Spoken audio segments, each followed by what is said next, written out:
It always seemed to her to be the perfect caress, the soft, oh so sensitive touch of knife blade to flesh. The sublime delicacy of the moment was filled with the promise of fulfillment, yet tainted by the certainty that it was the beginning of the end. The half-life that the first touch represented, between realized anticipation and satisfied consummation, had always intrigued her, and she paused, the blade hesitating briefly before beginning its journey through skin to membrane. It was tempting to read too much into the moment. After all, this was real power, when the stroke of the blade could mean the difference between satisfaction and disappointment. She watched as she brought the tip of the knife blade up to her lips and slowly drew its silvery tip along the curve, the glitter of the blade contrasting with the red of her bowed lips. It was a sensual movement that pushed and shaped the delicate skin, bringing with it the excitement of the knowledge that a slight slip would turn the softness of the lipstick into the bright red of real blood. She paused, thinking about the moment, savoring the sensation, and in a Pavlovian reaction she felt her tongue slide briefly across her lips, sliding over the saliva that had gathered there.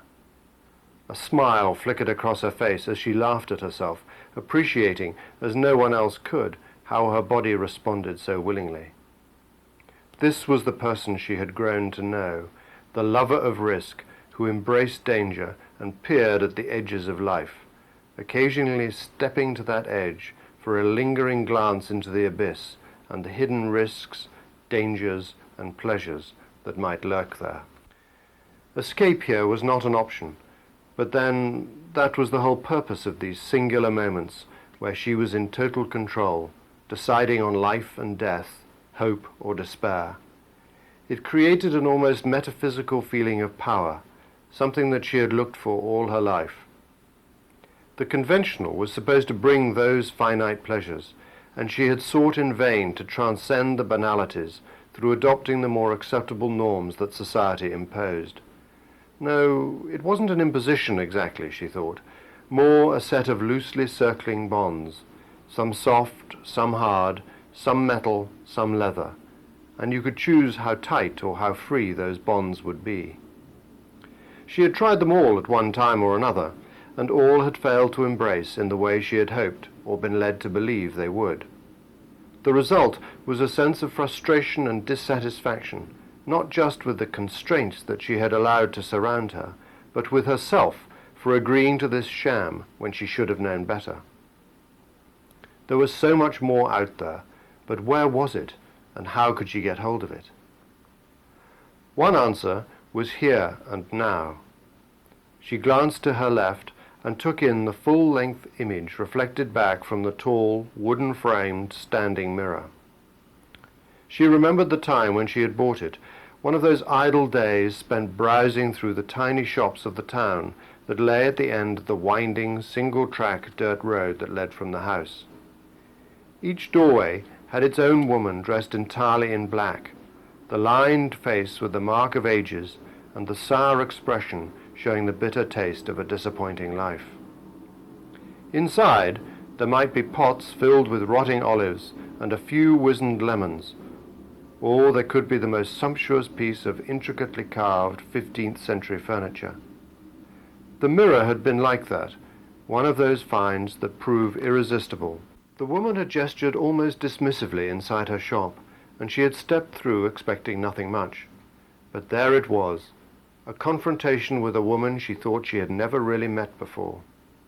The light seemed to deal the mirror a glancing blow and then leap across the gap between them, so that her reflection seemed almost ethereal, yet tall and strong. The dust motes that hovered in the air added to the distortion, making her appear as beautiful as she had always thought, and as strong as she had always wanted. Of course, once back home, it was almost just another mirror, but she had positioned it perfectly, so that the light shining through the wide, clear windows made the room all angles, and produced a reflection that she wanted to wrap around her every time she saw it. The mirror saw everything with absolute clarity, and so, she thought, did she. Suspended on the retina were the images of her as artist, woman, mother, wife.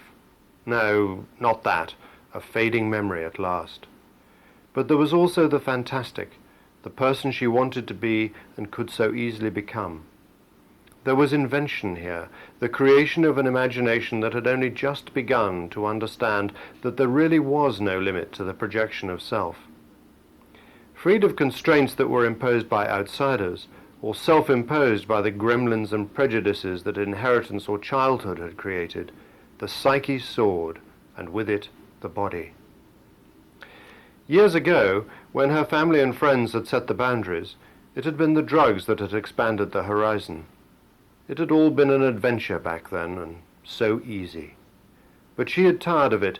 The very ease which had first made it so attractive had come to seem part of a superficial and childish exercise, where only those who were unable to think for themselves or expand their own horizons indulged, and the real creators moved on to different realms. It had been a gradual evolution from one form of expansion to another, and she had moved along the usual routes of lovers, love, marriage, and children. In the progression that marks life's passage, it had all followed naturally, and the logical consequence would have been a completion of the cycle, with old age, loneliness, and death. Everything changed with the betrayal. Then it was a wound that struck deeper than the knife she now held in her hand could ever reach, striking not just at her heart, but at all the complacency with which she had surrounded her life. The ease and contentment that she had assumed was happiness had been destroyed, and she had plummeted to earth, an Icarus burned by the rays of reality. For a while, then, everything changed, and she was adrift, cut free from all the chains that had bound her and given her reason to chaos. But then she gradually realized that amidst the pain had come a kind of freedom she had never experienced before, a joy not just for the simple gifts, but an understanding that testing by the crucible of loneliness had produced a different kind of sentience. It was not so much a matter of reinventing self, more coming to an understanding of all the parts that made up the inner core. The time for reflection and the search for an explanation for failure had produced not complete answers, but an appreciation for the complexity that made up the whole. At last, she appreciated not that she was normal, but that she was different, even exceptional, and that the various parts she now knew made up her whole were all there to be explored and exploited. Where before it had been boundaries that gave life structure, now it was the very absence of such constraints that made freedom so accessible and so filled with the opportunities she had been missing. With that appreciation for the previously unexplored facets of her life had come darkness and light. Finally, after years of exploration, she had learned to see the contamination that her parents had wrought that had led to the mistakes of the past. She would try to exorcise these demons through the art that now began to flow freely from the palate. Sex became a wonderful journey of exploration along passages lined with men and women, light and dark, where each and several brought temptation, excitement, failure, and fulfillment. The senses became so heightened that at times she felt thrown back to the hallucinatory years where reality and perception floated in and out of focus. Then, of course, she realized that freedom produced perceptions that were versions of enhanced reality, and the more liberated she became, the higher she floated above the grounding influences that had so governed the early part of her life. Then, sometimes, she would be tempted to settle back into the softer, easier ways of before, and she had only to see the child that was the product of the betrayal to know that the course she had chosen now was irreversible.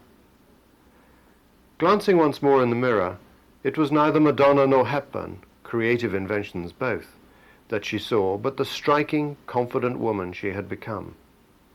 Instead of the shadowy image she recalled from the darker times, this was a bold, strutting powerhouse, the tight lines of the black dress complemented by the soaring, thin heels of the shoes that made her legs seem so thin and so long. This was confidence, this was power, and this was her. The tapping on the door interrupted her reverie. Turning, she placed the knife on the table and moved out of the room. The front door lay at the end of a long, wide corridor that sometimes appeared dark and forbidding, and on other occasions seemed to be the light leading to the promise of the future. Visitors had remarked in the past that it was a part of the house that seemed a curious anomaly for someone who worked so much with colour, but nobody really understood the intimidation she felt when surrounded by too much beauty. It was she who made the light shine through, piercing to the heart and illuminating everything that lay within. Nature cast its own pall, and she preferred the purity of what she could see herself rather than have the images superimposed on her own ideas. People were the richest source of inspiration, and she was conceited enough to believe that it was her insights that made her work unique, her ability to penetrate the mask, stripping away the layer upon layer of facade that so many considered essential cover for effective operation in their world. Well, in her world, it was revelation that made the difference, and she could see, really see, what lay behind. Ironic, then, that the insight she could bring to her work seemed to fail her so frequently when the application of understanding moved from the palate to the personal. The flagstone floor was that uniform grey with the occasional striations of black that was synonymous with the hills of Tuscany. The walls had once been bare white plaster, interlaced with the wooden beams that marked this as the farmhouse it once was. Now, between the beams, hung the images that recalled times and places that she remembered from her journey. Each time she walked down this corridor, it was as if she was taking giant steps through time. Here a scene from the room where she had spent so many hours in contemplation of the distant vista of the Blue Ridge Mountains back home. There the interior of the bedroom, which had once brought such happiness, and was now only a reminder of the sadness that followed.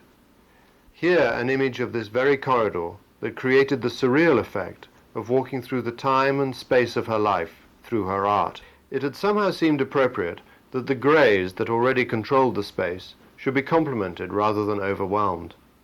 She had decided that here there would be a suggestion of the drama that lay elsewhere in the bursting colours of other pieces. But here would be the corridor to the house and the entranceway to the life that she chose to expose through her work. Each time she paced towards the door, the images affected her mood. One moment she could be transported to the uplands that exposed the far horizons of mind and life.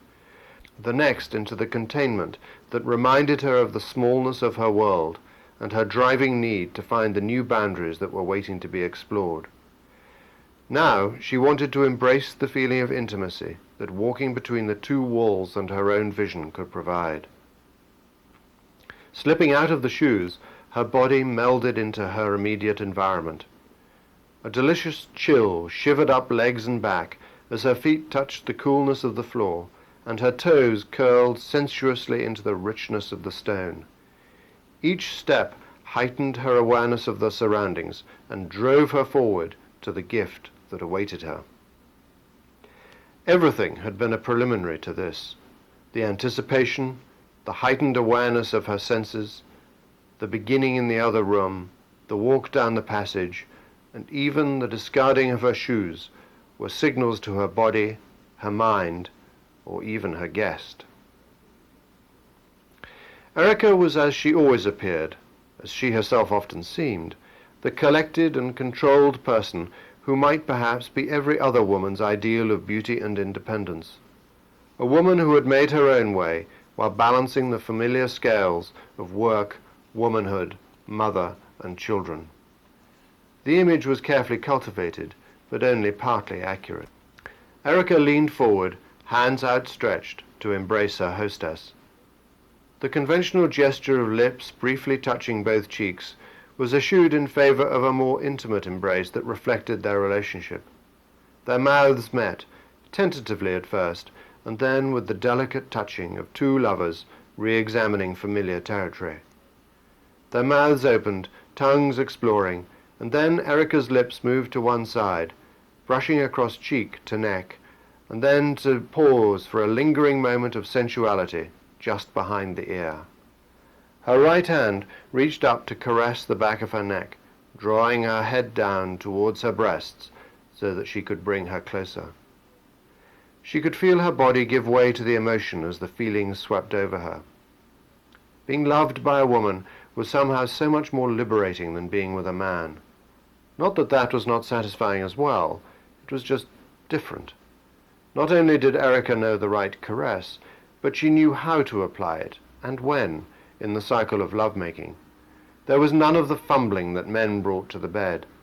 Instead, there was the confidence of one body. She had found this produced a desire that merged seamlessly into passion and resulted in a swelling, climactic triumph of mutual satisfaction. They had met in one of those tiny shops selling wonderful modern ceramics that nestle behind the Museo Archeologico near the train station in Arezzo. Two foreigners in a strange land, they had fallen into easy conversation and repaired to a cafe in the square for espresso, which had evolved into a languid lunch and then a long afternoon of conversation and laughter.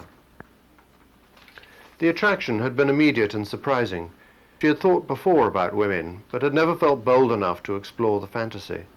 But here, far removed from the bounds of her normal environment, and away from the prying eyes of friends and acquaintances, all restraint seemed to fall away. Erica had that long-limbed, casual style, but there was also a toughness offset by the sharp and startlingly blue eyes that spoke of passion as well as control. Seduced by the conversation and the opportunity, she had allowed Erica to take her to bed, where they had spent the next 2 days learning so much about each other's minds and bodies. They both knew that this was no grand romance, but a meeting of free spirits who both wanted to explore what their bodies and their minds could bring to the relationship. The answer had been days and nights of passion, with one and then the other taking the lead in experimenting with the further reaches of melding mind and body to satisfy need. At the same time, Erica had brought a sensibility to her life that had been lacking, a restoration of the self-respect that she had once prized so highly. If their relationship had been a journey, then it had seemed to her both then and now that Erica had been the perfect traveling companion. Of course, the relationship had more depth than a superficial encounter where lust is consummated and the parties move on.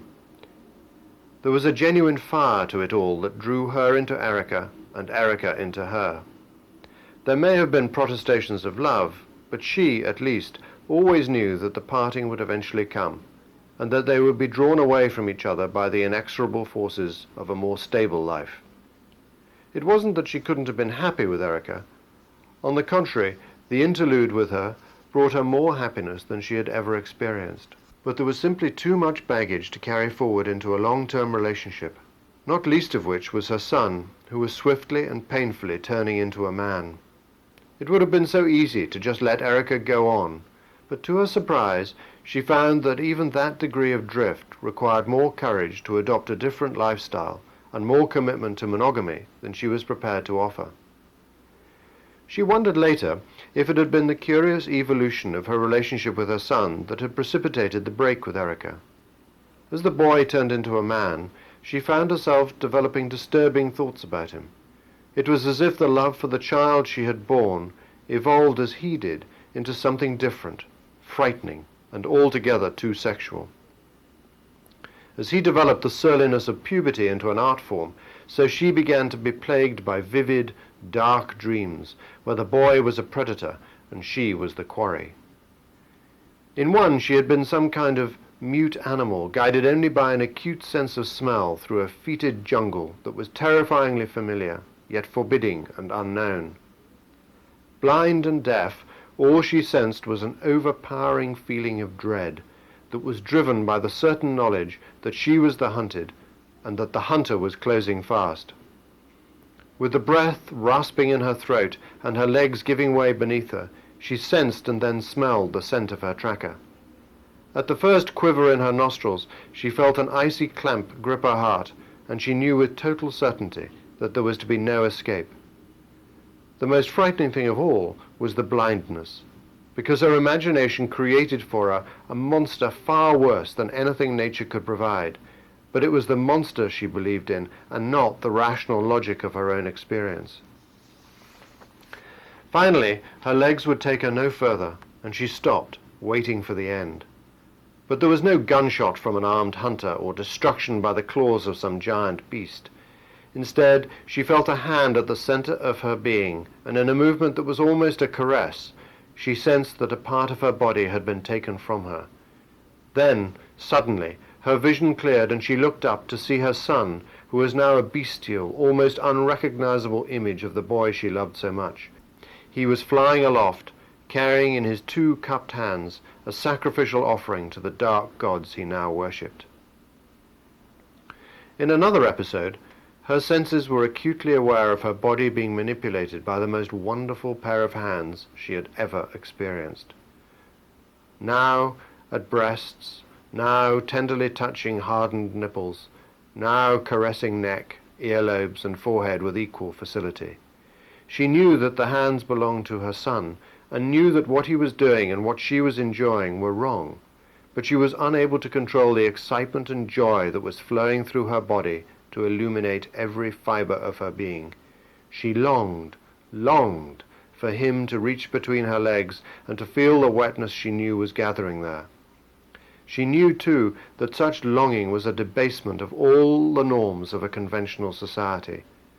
One side of her brain seemed to be standing back and observing the incest with distaste, while the other, active side was embracing the lust and wallowing in it. There were no words spoken between the two of them, but she could see the look of concentration on her son's face, and was able to notice each flicker of tension in eye or lip, as he teased a new groan of excitement from her lips. Then, finally, his hand moved down, fluttering across her stomach, pausing to toy briefly with the sensitive area around her navel, before moving on once more. The anticipation was too much, and she came with a shuddering, moaning cry of satisfaction. The orgasm had been enough to wake her, and she lay there, spent and guilty that she could receive so much pleasure in such a manner. She had worried about the dreams and the effect they had on the way she saw her son. He continued to amble through life, blissfully unaware that his mother now saw him so differently. She found it increasingly difficult to divorce the boy from the man from the fantasy, with each increasingly merging into the other. She wanted to talk about it, but it seemed too sensitive an issue for even the most discreet of confidants. She had always found it difficult to talk about herself, preferring her work to speak on her behalf. She had always supposed this was a cowardice of some kind, but it had never mattered much, as the choices she was making were never of life and death, and the results were always degrees of detail, and not final verdicts on anything or anybody. This was different, and she found herself ill-equipped to deal with it. It was as well, then, that Christophe had come along. He'd come to the door one morning, a visitor to Tuscany who was staying with a neighbour, and had got lost in the narrow, winding, signless roads that dotted the landscape. Introductions, a neighbourly offer of a fresh lemonade to cool the hot summer's day, and then an afternoon of leisurely conversation had gently segued into a bed for the night, a bed that they had both ended up sharing. He was far too young for her, but that didn't seem to matter, as his mind was as open and active as hers, and those dark good looks that seemed to be a hallmark of so many Frenchmen had melded into an attractive mind with a seductive body. It had been the excuse she had needed to put the relationship with Erica on hold, and it had proved to her, too, that men brought different things to a relationship. Christophe was not necessarily more fulfilling than Erica. In many ways she was as satisfied with both of them, but the relationship with him was somehow a reassertion of her femininity and her role as a woman. With Erica, all things were equal. All things were understood. With Christophe, it was she who was in control of the mystery and the mastery, and it fed her soul in ways she did not begin to understand, but she was sure that she needed.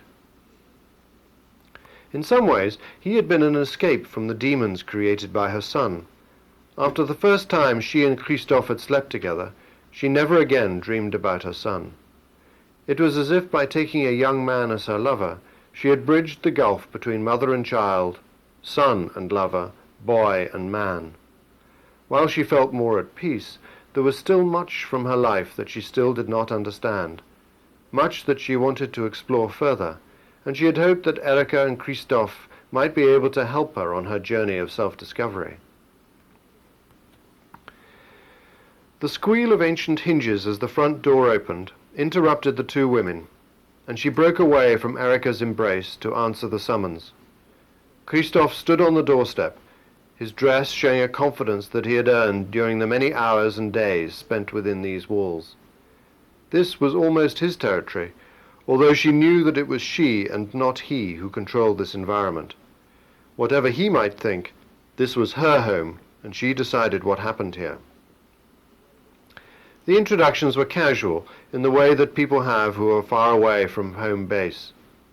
For each of them, Tuscany was a refuge, and they willingly abandoned the pretense of the societies they had left behind. She had told Christophe about Erica, and he had shown every man's usual curiosity about such a relationship. Now, meeting her face to face, he seemed surprisingly reserved, as if confronted with the reality, he was overwhelmed. She enjoyed this, watching the interplay between them, feeling the power she held over both these people, who were so close to her, and who had both played such important parts in bringing her into a new and better place. So, this was the lovely Erica, the woman who had captured her. He had thought about this moment often, sometimes even when they had made love, imagining her and Erica intertwined, their bodies meshing with their passion. It had been an erotic image, and he had somehow created this idea, or was it ideal, of a wanton temptress, all arched eyebrows, pointed breasts, and long limbs. The reality seemed gentler and much, much more welcoming. Erica was brown to her blonde, and both affected the kind of elegance that the urban favour in the rural environment, thinking they are going to blend in, but succeeding only in looking just like all the other migrants. The loose skirt and blouse promised much, but revealed little except that Erica was braless, and he found himself searching surreptitiously for a glimpse of breast. It was partly to compare, he thought to himself, and partly because this was a beautiful woman, and he wanted to see more. They moved into the sitting room, and she poured them each a glass of white wine. He was sure that Erica knew as much about him as he did about her. He watched as she sipped from the glass, and her throat quivered as the wine slid down. Their eyes met just as her tongue flickered out to sweep up a droplet that had gathered at the corner of her mouth, and he seemed to detect in her knowledge, even amusement. He had thought this was going to be another of her quiet evenings at the house, dinner of salad followed by one of those wonderful bowls of fresh fruit that she liked to prepare for him to feed her, would be followed by a wonderful night that might begin on the floor near where they were standing and end in the bedroom, or perhaps it would simply begin and end there. Whatever, it was fun, and he had arrived with every intention of enjoying himself. When this had all began, he had thought himself fortunate indeed to have fallen under her spell. Theirs had been a relationship based on need, and on a recognition that love had little to do with anything, and so things were remarkably uncomplicated. He had liked her controlling ways, enjoyed the experimentation, and God did she love to try everything, and was flattered that this obviously attractive older woman was prepared to teach him what he wanted to learn. But as the summer went on, he had begun to question the foundation of the relationship. Where she had wanted control, he began to yearn for freedom. Where she wanted to do it again, he wanted to leave, or at the very least to go to sleep. He came to be consumed not by passion, but by a creeping sense of revulsion. It had surprised him, because he had always considered himself easy-going and willing to be taken wherever the winds might blow. But he had found himself sublimating his identity to hers, so that what she wanted he did, and what he wanted she either never asked or paid a scant attention to when she did.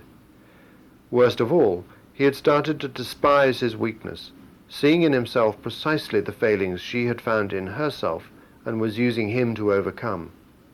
He hated being a sap, but the very weakness he despised prevented him from taking action. And now here was Erica, the surprise guest. Knowing that these two women had been naked in bed together made her even more attractive than she already was,